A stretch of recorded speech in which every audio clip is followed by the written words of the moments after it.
Hello, everybody. I'm Caitlin Cook, and you are listening to 5 Words, the podcast. This is the podcast where me and my co-host, Sean Patton, have on a guest, usually a comic, and they're going to tell us a story. But before they tell us the story, we like to play a little game that we started a long time before this podcast even started. And this is how the game works. They're about to tell us the story, and we say, wait, stop. Why don't you tell us 5 key words from the story? 5 random words from the story. And we're going to take those words and the context clues of what we know about our guest, and then we're going to try and make up what we think the story is. And if you've listened to this podcast before, you know that we always nail it. And we always do. And then the guest tells us the real story, which, you know, is redundant because we nail it. Our guest this week is Ariel Elias. She is fucking amazing. She opened for Sean when he recorded his album Scuttlebutt at Helium. And then we had a lovely long drive home where I spilled a lot of popcorn in her car, and she wasn't mad at me.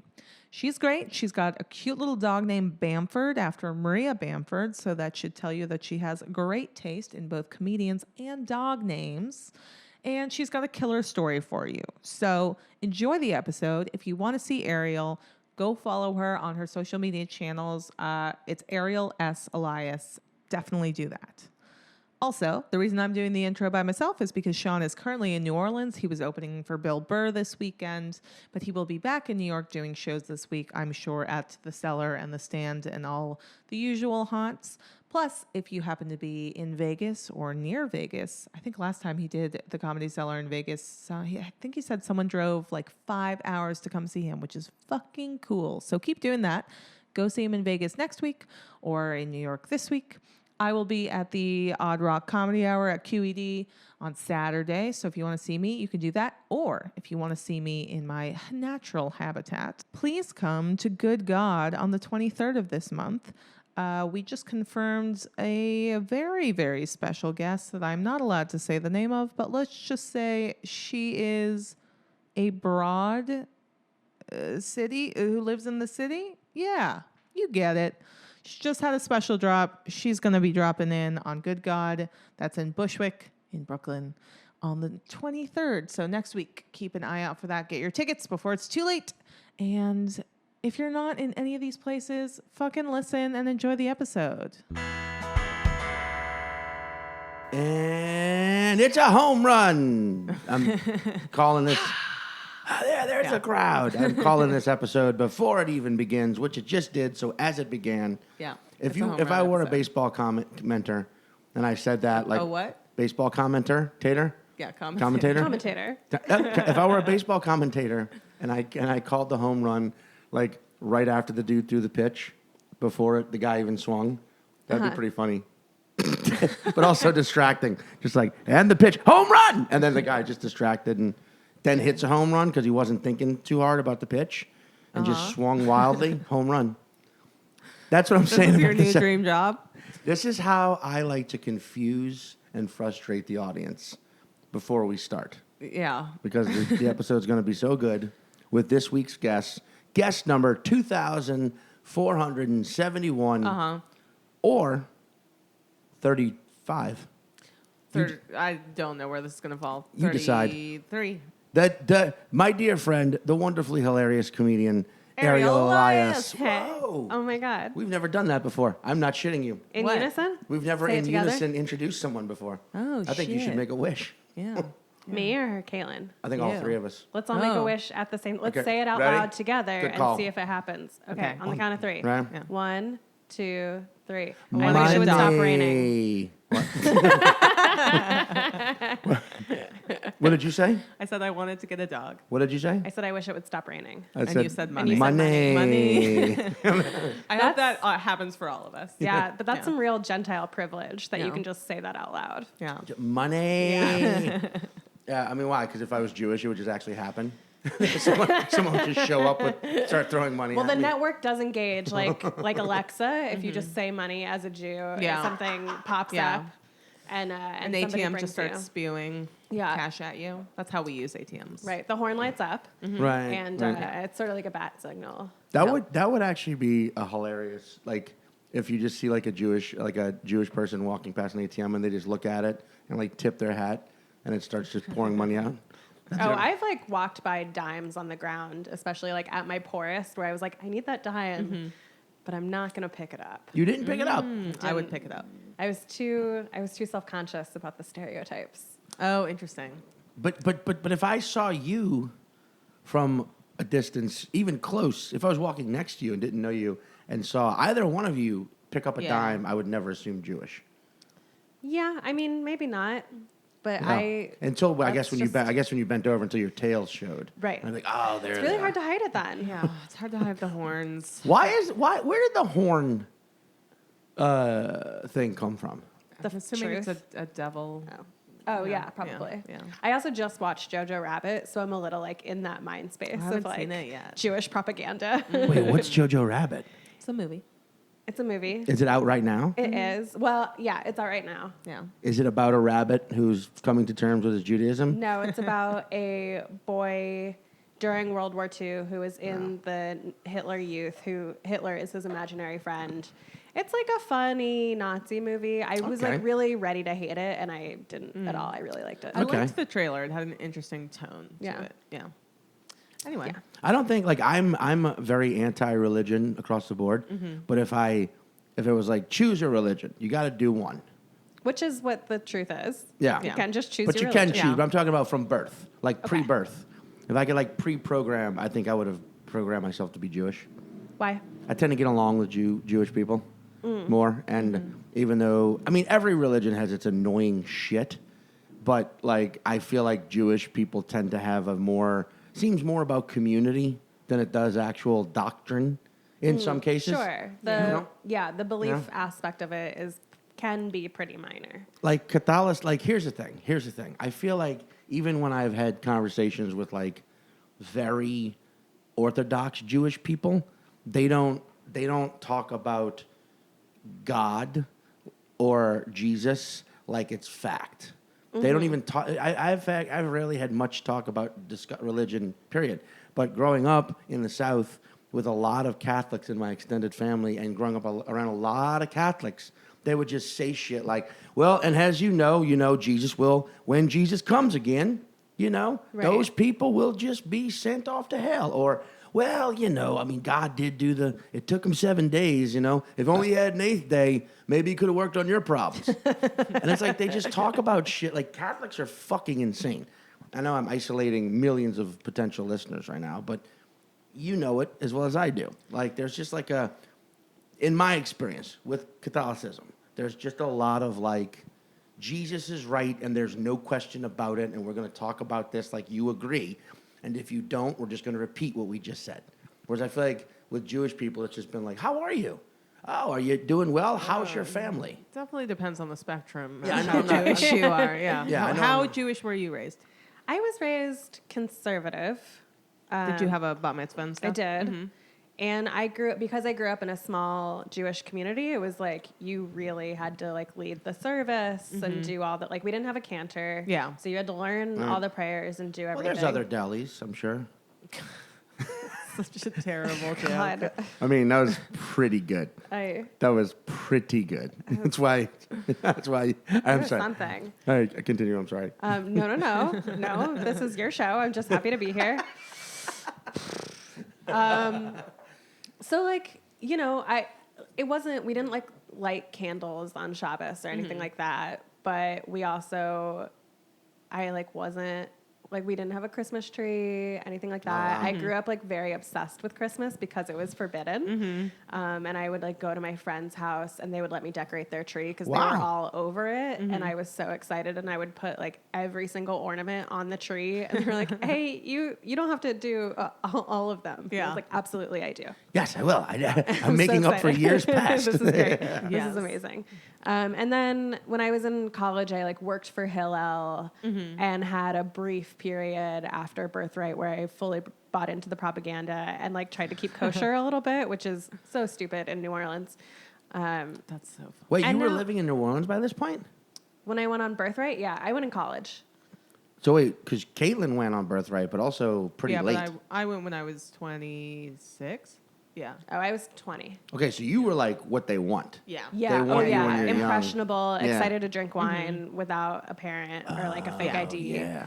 And like ready to like fuck a soldier. Yeah. That's exactly what they want. Did you do it? Did you do it? No, because I went on. So I initially got rejected from Birthright, What do you mean? Why? What? which is so crazy. I didn't know it was possible, but I went. So I was in college, like in the midst of the economic crash, and that also involved the what was his name, Bernie Madoff scandal. Bernie Madoff. Oh, yeah. And when that happened, all of these like wealthy Jews lost a lot of money, and so they stopped donating money to Birthright, and so Birthright lost all like so much of its endowment, and they had to cut back on trips a lot. So when I applied for a trip, they were like, sorry, no, like you still have 6 more years. So we're going to say, I assume they were like, we're going to say no to you now so we can get in these like older people first. And then at the last minute, they were like, oh, actually, we're going to add this trip. It won't be with your school, but it's like all these other rejection people. I always thought of it as like the Real World Hawaii, where they took like all the rejected people and had one season of them. So we were all from different places, but the trip itself was an Orthodox trip. Whoa. It was called Israel Free Spirit. And so even though most of the people on the trip weren't Orthodox, all of our staff was. So like our soldiers, our medic, our rabbi, our guide, they were all Orthodox, which meant our soldiers were either married already or shomer negia, which means you can't touch a member of the opposite sex unless you're married to them or related. Shomer negia? Shomer negia. Shomer negia? Yeah. Damn, that just entered the lexicon. Yeah. I'm going to be like, damn, you're on some shomer negia action. Yeah. So you can't touch a member of the opposite sex? Yeah. I don't know Unless if you you noticed are- this whenever we like, I mean, we've lived in this place for a while now, but when you tour apartments in New York, a lot of the time as a woman, like they avoid like walking through doorways near you, or like they won't shake your hand at the end because you're a woman. I'm a woman? No. Really? Is this podcast? You're one of us now. A 30-something episode long intervention. Cool. When does the cramp start? I'm ready. Give me my heels. No. Also, hey, it's our time. No more. Free bleeding. That's what I'm doing with a cup. Give me one diva of cup? Give I me one love of that them you cups. discovered you were a woman and then immediately went to periods. Immediately going. Yeah, periods, not all women have periods. and then immediately going into freedom of the period. Yeah. See, militant. Sure. That's what Yeah. I'm talking about. Wait, I didn't. Okay, now all that stuff I said about Catholicism seems a little mild. Well, yeah. I mean, look, every religion has its Of course, spectrum, yeah. right? That's why I don't like any of them. Sure. Yeah. But so it was a real and then the last night before like of the trip, I think we all on the trip realized that like none of us had hooked up with anybody, and like what a failure that was of Birthright. And then you had a massive Jewish orgy. No, if only. But we there was like somebody, I forget who on the trip, who was just like very organized and just started going around to everybody being like, who do you think is cute? Like it's our last night. Oh. And we all, matchmaker. I like and was it. just like, all right, so when we go out tonight, like you guys all hang out, you guys all go over here, you guys go over here. And like everybody made out that last night, except just not with the soldiers. Got it. Oh. So Wait. we had to settle for like American Jews, which like, ugh. But you could get those here. Yeah. Exactly. You know, that's like American Doc Martens. Right. You It's know, like, you no, need- I wanted like a Jew who like knew Yeah. how to like, I don't know, like do a push up. Yeah. But Oh. instead I got like an American. Jew who knows how to put. knows to, You wanted a Jew that could speak dirty to you in Hebrew. Right. Yeah. But no. And English. Yes. Yes. wait, What a shame. What? Yeah, I mean, Hebrew just sounds dirty, like it's all dirty. Hebrew is such an interesting It language. sounds just like it's because- constantly sex talk. Well, it's just so old. So like then they had to develop new slang. Right. and It's also odd. so new. Yeah. Because the only Hebrew that used to exist was biblical until 1948. Yeah. So I mean, bizarre. so many comedians who are Jewish have the joke about how sexy, quote unquote, sexy Yiddish sounds. Oh, like ironically. And like ironically, yeah. yeah. But it's like I still find it hilarious. Just like it is such a like it is such a like there's like it's impossible to not sound like you're complaining if you're speaking Yiddish or accusing someone in like a social way. Yeah. So you don't want milk with your coffee then? I mean, I can't do it, and I know that me trying to do it's just more annoying. But like that's a. But I still think like that's what I'm saying. Like there's at least like. I hate to fucking say it, but I'm a comedian, so I'm interested in this sort of thing. There's like a fun caricature to the idea of being Jewish. I mean, fuck, dozens and dozens of Jewish comedians talk about it constantly for that exact reason. Well, it stems from stems from that. No, there's like a humorous context to Judaism that I don't think exists with other religions. That's true. There was a weird thing, and I like that. Making fun of it. Just that, like, it almost seems like comedic commentary is ingrained in the culture of Judaism. It is. I think it comes from tragedy. It does. Of course. It absolutely I get that, constantly too, being but eradicated. Yeah. And you're like, well, I guess we should crack a joke. Yeah. I get please that. don't put us in a camp again. Like, we'll be the funny ones. Yeah. And there is this thing of, like, when I told my parents I was, like, going to try to be a comedian, I really thought you were about to say, when I told my parents I was Jewish. Yeah, when I came out as Jewish. Because you grew up in Kentucky. Right, but they knew. But they knew from birth. They were like, yeah, we knew before you did. Yeah. There were signs early on. Yeah. But there's the Star of David, specifically that sign. Right. When we took you to synagogue, you were like right at home. Yeah. But when I told them that I wanted to be a comedian, there was no like. I feel like a lot of my friends, and maybe you went through this, but like my parents were not like, oh no, like what are you doing? They were just like, great. Everybody in my synagogue was just like, oh, I wish I could. I always wanted to do stand up. Like I think I'm very fun. Let me pitch you a joke. Like every time, everybody's very supportive. That is what I'm fucking talking about. Like that, there is like there's just like a natural desire to be for comedic commentary. Like I said, in the culture, I love that. Because it does not exist on this side. You know, you've got probably, honestly, over time, there's probably hundreds of Jewish comedians, and a lot of them very funny, right? Mm-hmm. But a lot of them, they'll talk about, a lot of comedians who are Jewish will talk about being Jewish, of course, and make jokes about it, but then just kind of, that's not what their act is. That's not who they are. They're not Gary Gulman, the Jewish comedian. However, a lot of Christian comedians, that's the first fucking thing, and a lot of times the only thing you will hear about is Christian, except for like a few brilliant comedians who I don't even know if they want to be outed as Christian, so I'm not going to say anything.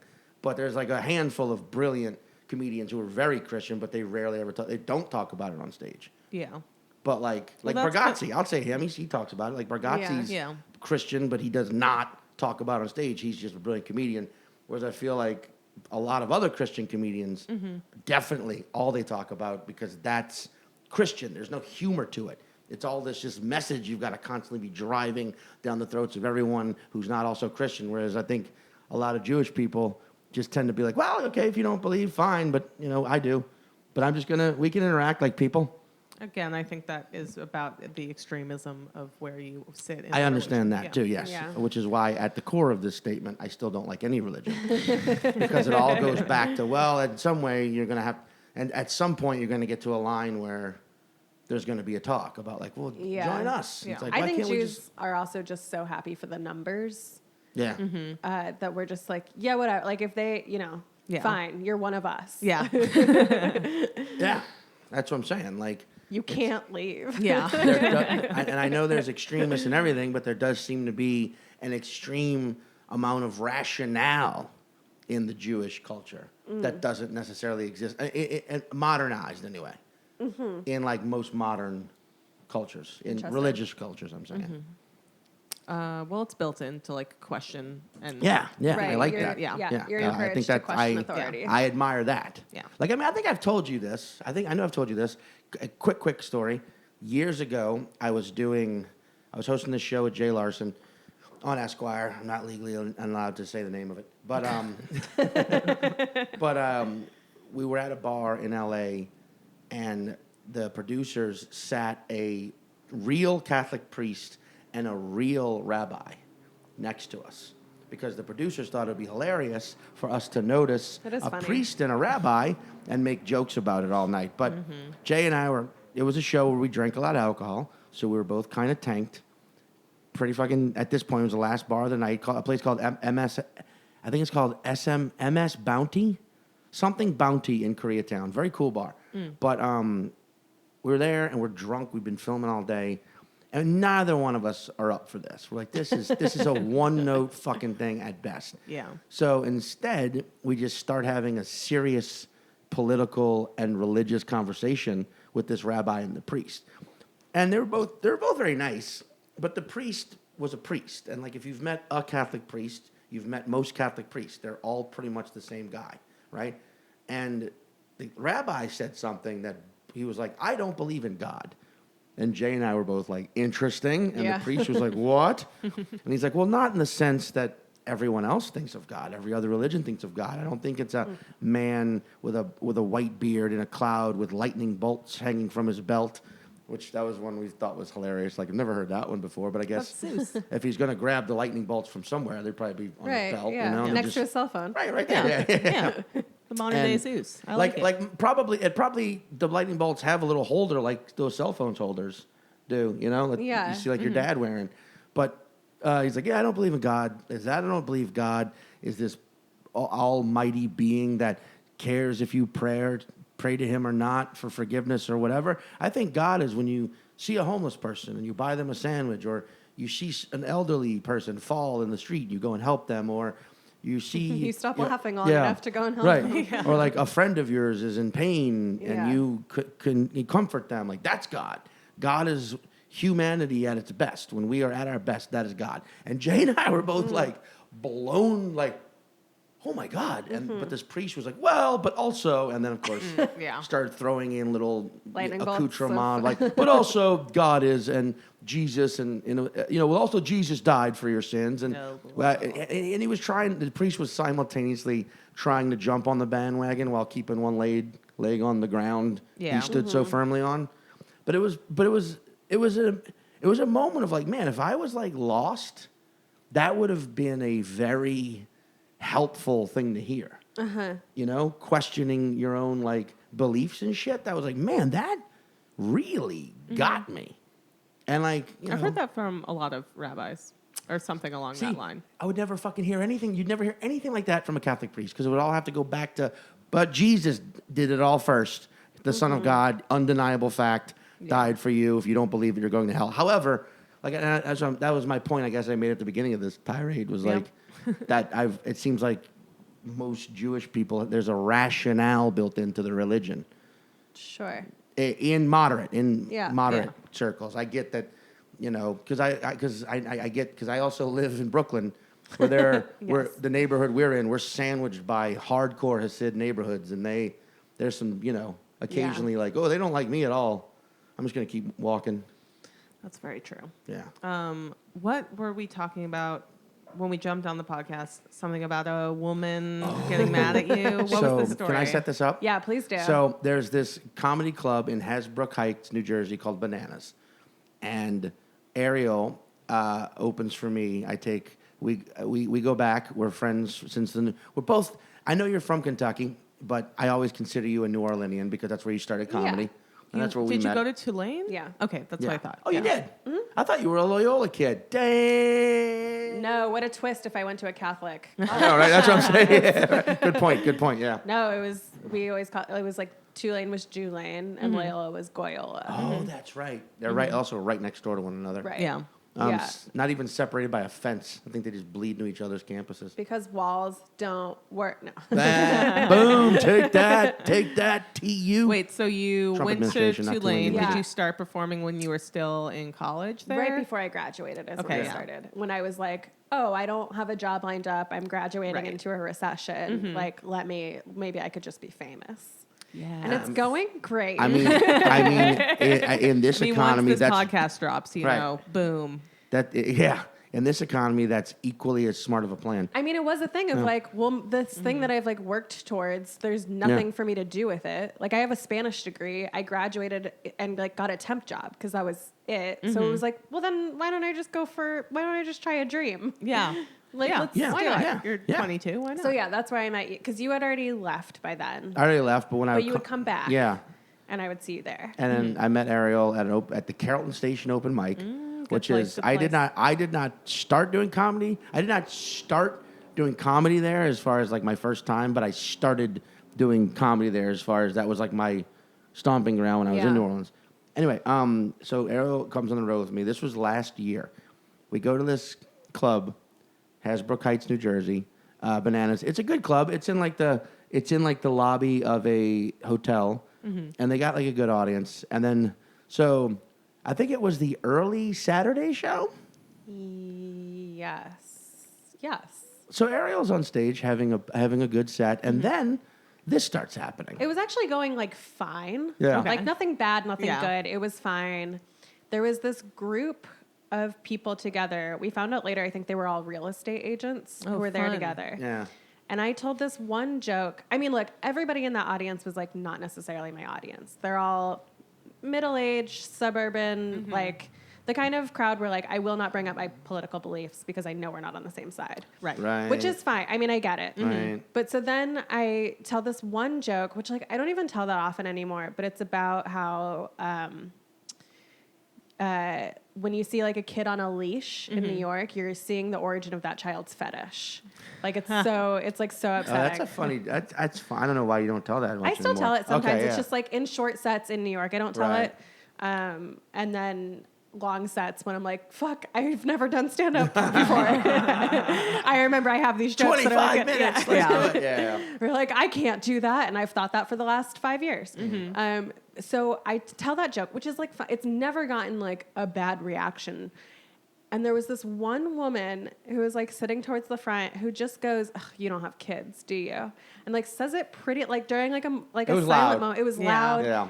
And I was like, what? Like I was so taken aback by that reaction. She was like, you don't have kids, do you? And I was like, no, like clearly not. Yeah. Based on everything. Yeah. Based Not on like this joke, just everything. Just else. like I don't look that tired. Like Yeah. I'm just like I'm here. You know what I mean? Like Yeah. and I was like, do you? And she was like, yeah, I wrote a parenting book. And I was like, okay. Oh, I remember like, this story. Cool. Continue. And then I forget. I don't know if I like kept asking her questions or tried to move on, but then she goes, David Letterman has me blocked on Twitter. And I was like, what? Yeah. And at that point, like people from the club are starting to come in to like remove her. Yeah. And she's like, you can buy my book. It's on Amazon. I published it myself. As they're walking her out, has security at she's this point. yelling this out. Because here, I remember, because what happened was after your initial interaction, I wish I could remember what you said, because it was something like, do you have kids? Yeah. And then she said yes, and then you were like, do you? But you asked it. Oh, I said, do they still speak to Oh, you? they still speak to you. That's right. Yeah. Do they still speak to you?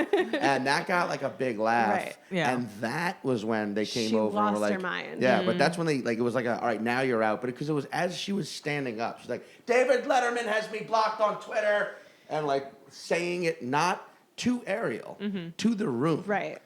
And Yeah, it's this- like- Which was great for me because then I was like, oh, he like had a stalker who he would talk to every night through the TV, but like you're so crazy that he blocked you. Like Yeah, that's yeah. insane. And then she Yeah. ended up coming back to get her credit card, I think, and like wanted to come back in. It was a whole thing that the Yeah. club then had to deal with. So weird. And it seems to me like that was her marketing plan. Yeah. Like because her reaction doesn't even make sense in the context of the No. joke. It was just like she heard the word kid and she was like, here's my moment to tell this crowd about my book. Right. So But I bizarre. feel like there were other opportunities. Like I didn't host. Like somebody else went Yeah. up and like told Yeah. this whole thing and like had been married. Like she could have done it then. He Weird. was like going through a divorce. I feel like she also, as she was getting walked out, said there was something about Jon Stewart as well. Was there? There was like a Jon Stewart won't reply to and then it was like as she was getting walked out. It's Which, like, Jon honestly- Stewart won't reply. To Honestly, Stewart. same. He won't reply to me either, Yeah. which is infuriating. I would love if she just kept going, like, Stephen Colbert blocked me on Maybe, Instagram. I think maybe it was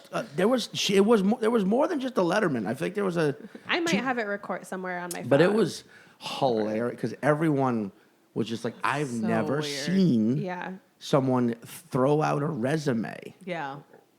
And then the set went so much better after Yeah. that because they were like on my side. Like Of it was course, just yeah. then it was the best. It was one of those like few times where I was like, oh, you heckling actually did help. Oh, yeah. Yeah. Like please never do that. Yeah. But, I like, mean, I feel thank you. yeah, I feel like also like comedy patrons in general are becoming more aware of heckling and how it sucks and how most clubs won't stand for it because like a year ago at the Cellar, some dude was getting tossed out, not during my set, right before I was going on, but who was on stage? I want to say it was Sam Morrill. Anyway, someone, but as he's getting like walked out, he just is. The Cellar's a tiny ass room. Yeah. He just starts kind of shouting back towards the audience, like, "I got a small dick." And he was very drunk, but he's like, "Got a small dick. I got a small dick." And then Sam like commented on it, and then did like did another joke. It killed, and then I went up right afterwards, and I was just like, everyone saw that, right? the guy was just explaining himself, but it's like, I'm sorry, I shouted, I got a small dick. That's why I shouted. yeah. God. It's so funny because lately you've been getting this guy. I got this guy a couple times this past week or 2 weeks ago where it was like, you'd say something like, oh, I come from Louisiana, and someone was like, woo, Baton Rouge. And you'd be like, what was that? And then And Silence. then and silent. then they're terrified. Yeah. It's like, oh shit, I didn't think you were gonna talk to me. And last night I had a thing where I was like, has anyone here ever fallen in love? And no one clapped. I was like, none of you? And then one lady clapped. And I was like, congratulations. And she goes, no, I'm fine. And I was like, what? And then she didn't say anything after that. And I was like, all right, I guess she's so in love it's taking her breath away and she can't talk anymore. But it's weird because like I guess I don't know what's the best way to describe it. Like they're hip to it now. Yeah. They understand Well, it's that almost like everyone they hates think it. they're watching a screen, and so they're used to watching stand up now Yeah. on YouTube or Netflix or whatever, and so then they act like they'll just say something and then not expect some kind of interaction. I don't know. Yeah, It's I bizarre. think a lot of people are also terrified of going viral. Oh yeah. And so they're just like, nope, I'm not talking. I'm not, please don't talk to me. Yeah. I won't do anything.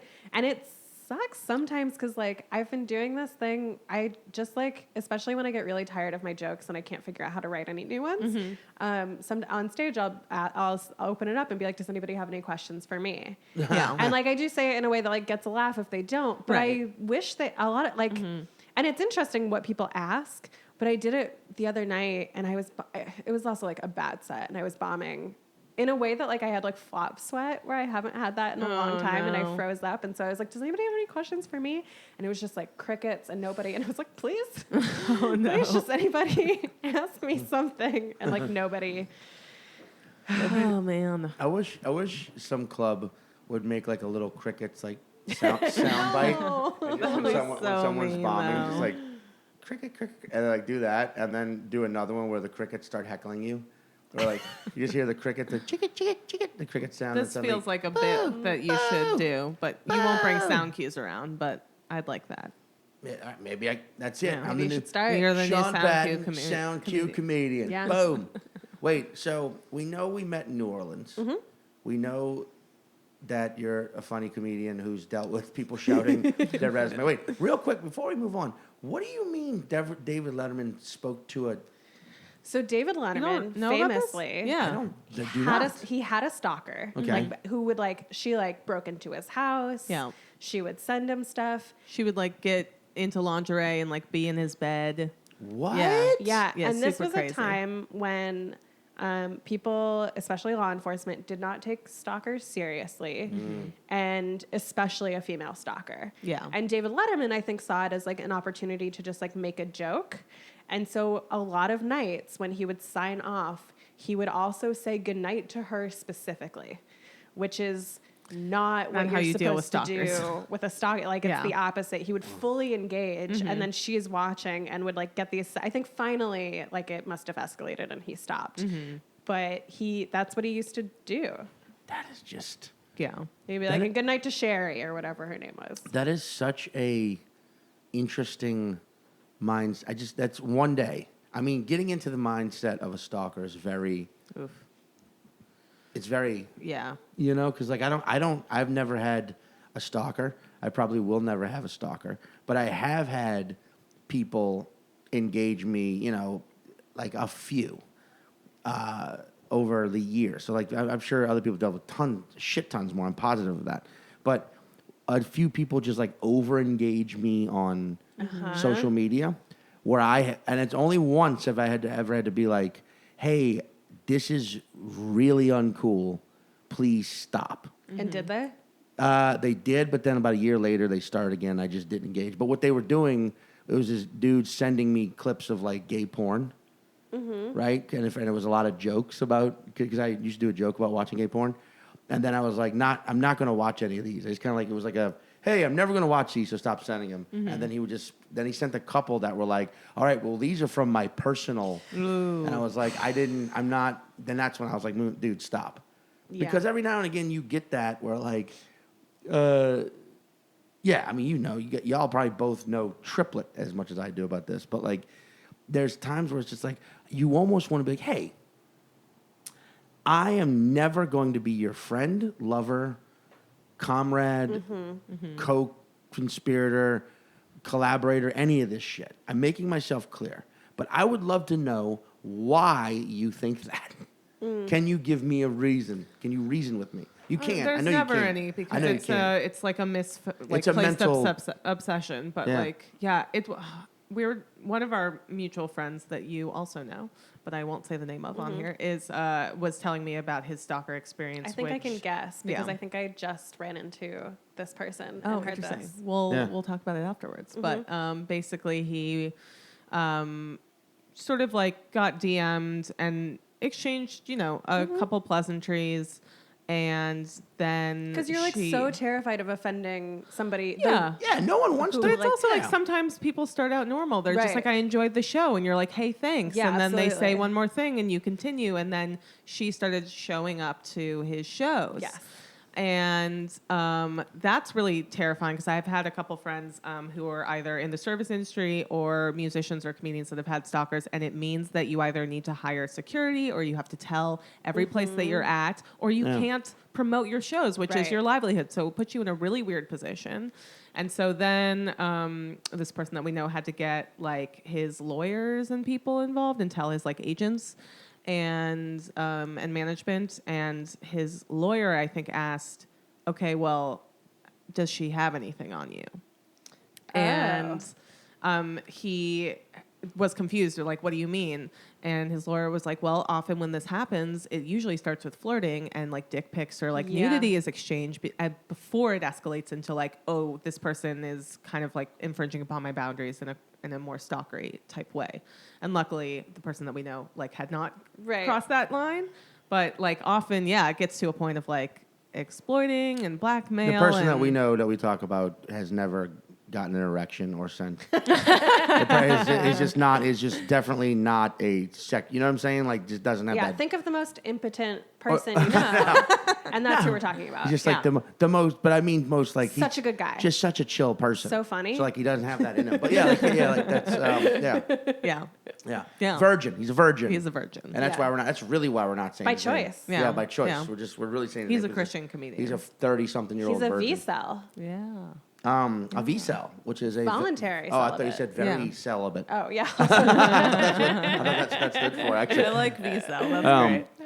I mean, it's also like I feel like if you ever get a stalker, you know what you do? Just out-stalker your stalker. No, that's terrible advice. Sending Don't them, do that. Send them Tupperware containers full of your poop. No DNA. That's too much. Does poop have DNA in it though? Yeah, absolutely. It's bodily fluid. Yeah. Yeah, you're right. That was a dumb question. It's a byproduct. As soon as I said it, it was one of those like, man, I hope I'm right. And it doesn't. They're like, no, it's human waste, so all the DNA is stripped from it. Outstalker your stalker. Don't do Don't that. do that. No. Don't do But what don't you do should that. do is Keep a paper trail and then report it to the Yes, police. absolutely. Yes. Screenshots. Yeah. send them your poop. Speaking of, I'm so bad at segues, of stalkers and That's crazy stories. Yeah. Can you tell us the 5 words to your story, I would Ariel? love to. Okay. Boyfriend. Ooh. Estate. Eyesight. Police. And hugs. Classic Ariel Elias tale. Has a happy ending. Yeah? Spoiler, just to give you. I mean, I don't know if that's giving Oh, I you mean, too we- much. No. Oh no, we Okay. already know because Yes. this is Right. this is a story about growing up in Lexington, Kentucky, as you did, right? Pretty much, people in Kentucky are teenagers start dating very young. Yeah. In fact, when they're 12, Yeah. before they're even teens, Yeah. So you were a late bloomer. So by the time Yeah. time you got a boyfriend, your parents were like, we're so happy. Get out there. Yeah. Go hang out. Go do it. So you had this boyfriend. You were about 16, and he really wanted to impress you. He was wealthy. Naturally. And he took you to an estate sale and tried to impress you with his knowledge of antiques. Yeah. But the funny thing was that you were also trying to impress him. Naturally. Because you were 16 years old. 16 years old. Yeah. And so you were like, I can't let him see me with my glasses. Right? But you also really hated touching your eyes with contacts at this point. So you just went to this estate sale basically blind. Just like, sure, I guess, I'll be pretty, but I won't be able to see shit. So he's pointing out these antiques. You can't see them really. He's trying to impress you. You're trying to impress him. What kind of antiques? It was like a lamp Old lamp, from old the 17th armchair, century. Yeah, old yeah. chessboard. China Yeah. from China. pre-dynasty China. Lots yeah. of fragile, delicate Yeah. things. So at some point, he's pointing out something. Right. And because of your eyesight, you knock it over. course. And it shatters to the ground. happens to be what one of the tablets of the Ten Commandments. Yes, it does. Very expensive. Shatters to the ground. Everyone freaks out. You Cops start have to be crying. called. Yeah. Cops have to be called. The people that own the house and that are doing these states are very upset. But because it's the South, Kentucky specifically, while you're waiting for the cops to be called, the owner of the one of the estate sale managers like, well, we don't have to just not have cocktails in our hands while waiting for the police to show up. So a round of mint juleps are made. Your boyfriend, still standing by your side, convinces him you're actually 21, though you're both 16. You get a round of mint juleps. Everyone's pounding mint juleps. The cops show up. They're not going to let the cops get to investigating without a drink or two themselves. Right. So everyone just has 5 or 6 rounds of mint julep Yeah. as the investigation is underway. And, Yeah. You know, And eventually, you're crying and you explain to the people that own the estate, you couldn't see, you were trying to impress your boyfriend, and they just, they relate to this. They understand where you're coming from. And it turns into a major hug orgy. Just And- everybody right. hugging the police, hugging the estate owners, hugging the other people trying to buy things there. hugging the judge who showed up because he just wanted to get some mint juleps. And he decided, here's my decision. Ariel Elias, you were found guilty. You will pay for this priceless antique by hugging the owner of it twice a week until they see fit. So that's why you ended up having to stick around. That was his gavel. That's why you stuck around Kentucky so much longer, is because you had to basically go hug this old man until he died. And that's the story. Yeah. That Did was we beautiful. nail it? Actually, you got a few things right. What? Just in case, What? just a quick summation. It's the story of Ariel's first boyfriend trying to impress her, took her to a estate sale to show off his wealth. An estate sale. An estate sale Estate sale. to show off his wealth. Ariel, trying to impress him, didn't wear her glasses nor contacts, blindly knocked over one of the 10 Commandments tablets, shattered it. Police showed up. Everyone got hammered on mint juleps, and a judge decided she would pay for it by hugging. In hugs. By hugging. That was very good. Separately, real quick, a sidebar. Just so you know, my parents, when they first went on their first date, neither of them wore their glasses, which they were supposed to. What? And couldn't see each other the whole time and went to a school dance. Adorable. That's actually, yeah. So that's just actually just so you know how like wow. tangentially correct you are. That's so Runs in the funny. family. Yeah. That's so cute. It is very cute. They're very cute. Okay, so the story is that when I was 16 in high school in Lexington, Kentucky, I was with my first boyfriend. Shit. He was so sweet, and like I was a very like good girl in high school. Like I didn't do anything fun or like risque. I didn't drink until I got all my college acceptances. Like none of that. So I was dating a guy who was a year older, so he had just graduated high school. We had just started dating. It was like a real, like cliche summer romance kind of thing. Like I listened to Strawberry Wine a lot that summer. Boone's Farm? No, the song Listen to Strawberry Strawberry Wine. Wine. Oh, okay. Yeah. Sorry. I thought there was. I thought we were getting classy. she's a here. good girl. I like didn't do any of that. So the first time he came over to my house and met my mom, and we like went down into like the basement was where we always hung out and like hooked up. And for some reason, it was like 11 o'clock at night, and we like didn't want to call it a night. And he was like, "Let's go." Hormones, maybe? Yeah. Could that be the reason? That's a good point. That's very fair. But like, we left to like go, I guess maybe because my mom was home. Like, I don't know. So we went there's this place called the Henry Clay Estate, which is a giant estate in downtown Lexington. Really? Yeah. Named for Henry Clay, who was like, he like ran for president like 4 times. Side note there, as you know, close to Tulane University in New Orleans, there is a street called Henry Clay, which is nothing but bling, bling, bling-a-ling. Yeah. Very nice houses. He was very wealthy. Yeah. So this estate is like really nice. It's really pretty. It's where like everybody goes to like get their engagement photos and stuff like that, like that kind of place. So we went, and he lived near there. So he drove us to the estate. We like brought some blankets. We parked and like went out onto the lawn, and we like laid the blankets down. We were like making out. What? And like maybe a finger strayed. What? What did you say? A finger stripe? Finger finger strayed. Finger strayed. Strayed. I think it's Maybe like there a- was a finger stripe. I Sean, you mean- don't know what a finger stripe is? Can I guess? Because I just had I had some weird shit coming to my head just now. No, I'm not gonna guess. It's No. Okay. rude. I was 16. Just remember that. Yeah. That's why I halted. And like, again, that was like a big deal because I was good. And then we saw headlights like from the parking lot that like were like flashing, and we were like, oh, that's weird. Like we should go and see what that is.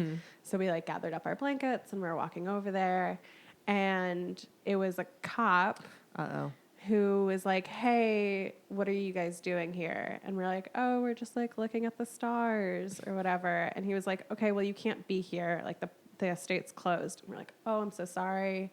And he was like, let me see your IDs, which I didn't have with me because I was 16. I didn't have a license. I had a permit, but I just like didn't have my ID with me because he drove. My boyfriend, he had like just turned 18. So my boyfriend like showed him his ID, and the cop like turned to me and he was like, okay, well, how are you getting home?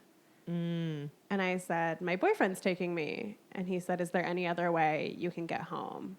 And then I just like saw the panic in my boyfriend's eyes. Like he was like about to go to college and had a scholarship. And he was just like, oh my God, I'm going to lose everything. So I called my mom. Oh, because you were considered. Because I was under, I mean, that's legal in Kentucky. Yeah. A 2-year age difference.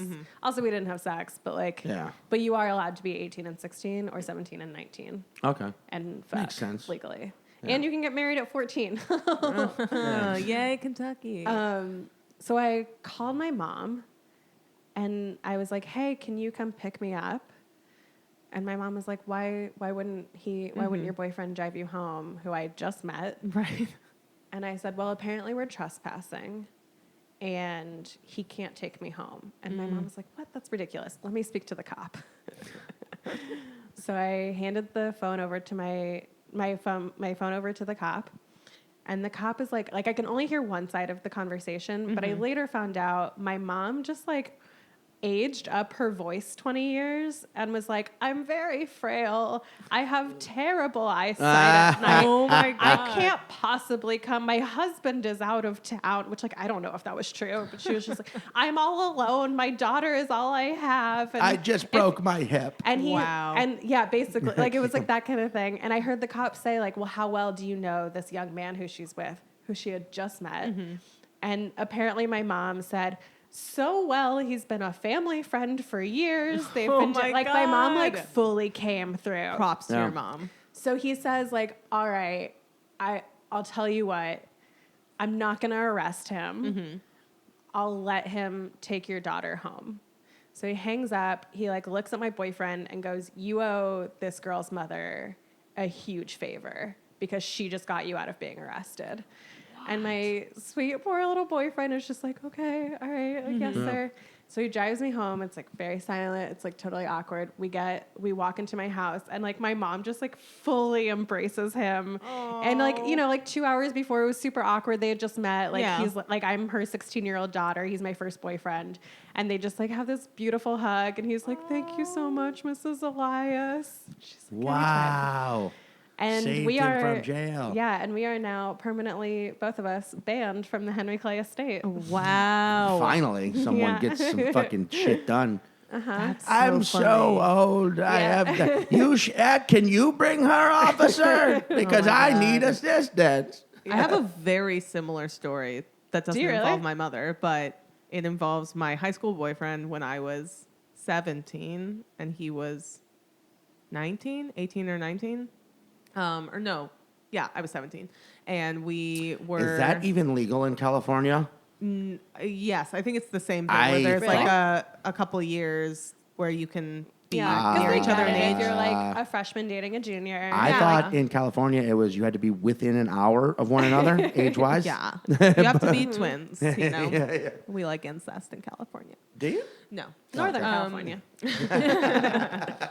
But we were like hooking up in his car in like an area. We were just driving home and like pulled over at some point, and then suddenly there were like flashlights everywhere and a cop like knocked on the window and he rolled down the window and I pretended that I didn't have my ID because I didn't want him to know my age, and Harley, my boyfriend in high school, gave his ID, and we were like freaking out because he was also like about to go to college and was on scholarship, and I was underage, and luckily we just so happened to pull over in Beverly Hills.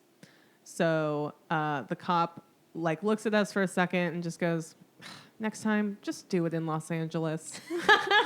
Then we got back in the car and drove away. That is crazy because I have a similar story. Oh. When I was 16... Is this real? I was hooking... Okay. No, it's totally... why don't you listen to my story, please? When I was 16, I was hooking up with an 18-year-old boy, right?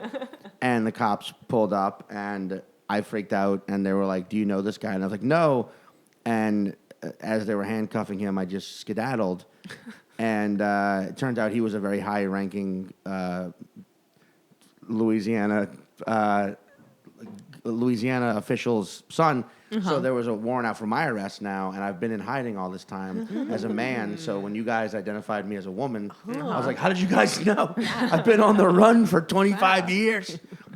It's crazy. That's wild. Yeah, I know, right? Insane, I think that guy's probably dead by now. Almost unbelievable. Yeah, we all have the same story. But I love that you brought it back. Look at that improv training. I know, right? Yeah, no, what? No, I definitely don't. I remember, whatever. I doubt she'll care, so I won't say her name. But my sister, I won't say which one, but there's two of them. When she was like maybe 13, she had a boyfriend who was 18. No. Fuck yeah. Not for like. I like that reaction because I was thinking of the guy's point of view, and you were probably thinking of the girl's point of view. Because when you're 13, when you're a teenager or a young girl, you think any older guy is the coolest fucking dude, and you feel so cool to be like, my boyfriend's in college, and then you get to college and you're like, why the fuck Yeah. were you dating a high schooler? But that's what I'm saying. Like, the dude was 18. yeah, Mhm. that's She a was- big she age was- gap Yeah, at no, that it's I bad. that think. young. Wait, I think she might have even been 12. I'm not shitting you, but it wasn't like a. It was That a ma- weird thing. I don't know why that makes such a difference, but It like does, the though. teens. Oh, Yeah. I mean, 13 is you already no bueno. But, No, but- all I know well. is when I found out as soon as because he dropped her off from school and in his car. No. And No. it's gonna be spotty, but I remember her making me swear not to say anything. Uh-huh.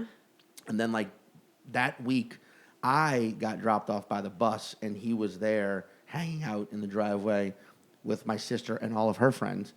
And as I walked by, just like kind of brooding, gave him a look. He started talking shit about me when I went inside. Like, I'll fuck your brother up. That pussy bastard. But Fuck also him, I'll kill him. in character. And she dumped him because of that. Oh, good. She was like, get the fuck What out. a Wasn't- smart Good for her. 12 Yeah. or 13-year-old. Yeah. What a loyal sister. Very Yeah. well, also very smart sister. I think but I think Yeah. she would occasionally. Both my sisters, all my siblings are extremely bright, but my sisters are both extremely very sharp people. But I Yeah. think both like to flirt with danger, I or get did it. when they were Yeah. kids. You know, When you're 13, like that, you're right. That is Yeah. the coolest Yeah. thing to like, because it makes you feel like you're mature and you don't understand that like Yeah. this makes them bad. There's also so many movies in which like the cool popular girl is like she only dates college guys. Yeah, totally. Yeah, that's like a big trope. right. And then you see those and you're like, I should only date college guys. Right. That's why I am marrying an almost 40-year-old. That's why we have an Yeah. 11 and a half year age gap. wait, Dan's. He's 38. He'll be 39 in March, but I like to think of him as 40. I'm sure he loves that. Yeah. No. That's. I often think about how life would have been if that dude would have just thrown a brick at me or something, or punched me in the face, just beat me up. Why? I don't know, because I like to torture myself with the memories of how things could have gone terribly. I mean, it sounds like he's going to prison either way. Yeah. Yeah. Not a good dude. Yeah, I mean that is such a crazy thing too, that like I know so many people who would hear that story about your mom and freak the fuck out about how could her mom just let the police and talk the police out of and let a boy she didn't know all this Props shit. to your mom. But it's a thing but those people, those probably have awful relationships with their parents, Sure. and B don't get that. Like I think that's a key component They of probably don't speak to their kids, or their Probably- kids don't speak to them. right. There you go. But And they have written a parenting book, and it Yes. is available on Amazon. and they've been David blocked by Letterman, David Letterman. has blocked them on Snapchat. But like that's what I'm saying. Like I feel like that's a powerful component of parenting is letting your kids get dirty, basically. Yeah, well, Yeah. my parents, You know? my mom especially, like a lot of times was very strict. Mm-hmm. But in that moment, she was, and also for a long time after this, was like, so I'm like a cool mom, huh? Yes, you did this cool thing. Thank you Yeah. so much. But I was like, this boy, like, I think if anybody met him, you like know he's not a troublemaker. Like he was Right. valedictorian. Yeah. Like he was really into Pink Floyd. Like he was just like. He was Yeah. a sweet boy. Like he just was a sweet boy. I And mean also, that's like, all. I know that the first meeting you said was awkward between them, but As it should be. Yeah, as it should be. But like if they hadn't had that meeting earlier that night and then you called your mom and she Right. had never met him before, that would have been like a very different story, I feel like. Right. Yeah. Also, I think there was something more. It was like 11:30 at night. I think my mom genuinely was like, I'm not fucking putting Yeah. my clothes on to go get my like, come on. She's got to ride home. Yeah. but also, and there's a cop there. Right. You And take her also, home. and also, gotta learn to fucking shank a motherfucker. Gotta learn to stab a dude. You know, Yeah. I gave her that keychain Swiss Army knife for a reason. I don't know if she did, but I imagine. I have an army knife that my mom gave me. Yeah, see? Actually. Nice. Southerners. Which I Yeah. almost, I did. I accidentally brought it to court when I had jury duty. Uh-oh. Forgot it was in my backpack. Let them know how you feel about the law. Yeah. If y'all can't get this done, I will I'll take take care of it. care of it. Well, and the charges that we were on the jury for, it was the guy like had a knife. Oh no. But it was like the illegal That's amount. fucking 'Cause hilarious. Oh. In Right. New York, it's like 3 inches or more is illegal. And he like, Shit. but I like my backpack went through the detector. I totally forgot it was in there. And the cop was like, hey, do you have a knife on you? And I was like, no. And he pulled it out and I was like, oh, yes. So I was like, yeah, I have that. Yes, I do. And he like measured it real quick. He was like, it's legal, but we do have to leave it out here. You can come get it later. And I was like, okay, I'm so sorry. He was like, thanks for being honest with me. Weird if it had been larger and you were doing jury duty and then got I think I would have a had fine. to get kicked off the jury. 3 Yeah. inches? Longer than 3 inches is illegal in New The York? blade, yeah. The blade? Yeah, you're illegal all the time. I've got so many. I got You so can't many. bring those out. Yeah. I mean, I'm wearing one around my hip right now, Next to your lightning bolt. like next to my lightning bolt catcher. Yes. So holder. Yeah. I'm stuttering. I'm having a case of the sloppy stutters right now. You're doing great. Yeah. Yeah. I appreciate your mom being like, hey, Ariel, you fucking skinned your knee. Go get your own Band-Aid. Yeah. Yeah. You know, also, if this guy's a creep, you fucking stab him. Right. Yeah, totally. I gave you a blade for a reason. Take him down. My mom also is like, my mom is wonderful. She is like she hates getting older. Like because my parents like had me late. Like she's like kind of upset. Like all of my friends' parents were all younger. How late? What's late? My mom was 40. Wow. Okay. 39. My dad was 40. But so the fact that my mom aged herself up and pretended to be an old woman is like so near and dear to that she was willing to do that. Oh, yeah. It's like huge for her. Yeah. That's like a very homophobic dad, and his son gets busted in doing it in the park, and it's like, give me the phone. Hi, officer. Yeah. Yeah. Listen. Right. Just, it's totally fine. Yeah, it's exactly like that. Yeah. Listen Yeah. to- That's Yeah. There's the same stigma. Exactly. So Is it? Am I wrong? Am I way off? No. No, I'm just making fun of you. I'm trying to. It's like okay, I'm going to do another one. It's like a severely racist dad. No, no. There you go. Like, where's he going to go with this one? Do the voice, Sean. What if I go, hello, officer, I come from Finland. He's a racist against Scandinavians. Yeah, Yeah, of course. yeah, Yeah, there you yeah. go. Where can people find you? Do you have things coming up? Or? Yes, you can find me on Twitter and Instagram at Ariel S. Elias. It's like the letter S in the middle. If you find Ariel Elias, who has that if you find her, let me know. Yeah, or him. And I have a monthly show at New York Comedy Club called Witch Hunt. So if you It's follow great. that. Witch Hunt's Yeah. great. It's the first Wednesday of the month. Yeah, Witch Hunt's a fantastic yeah. show. Check it out. And go follow Ariel, see her live, and know that she will make you laugh. I like to get emotional at the end Or of yell. every episode. Or you will yell get an opportunity to yell about who you are. Yeah, you'll feel one way or the other about me, for sure. Yeah. Cool. That's a great way to. Yeah. You'll feel one way or the other. Yeah. But you'll have Ariel feelings. S. Elias. S stands for shut the fuck up. Yeah, exactly. Ariel, shut the fuck up, Elias. That's what they call me. Check her Hell out. yeah. All right. Awesome guest. Thanks Thank for you. having me, guys. Bye. All things considered, I am pretty lucky, but it's still quite hard to grow up as a Jewish girl.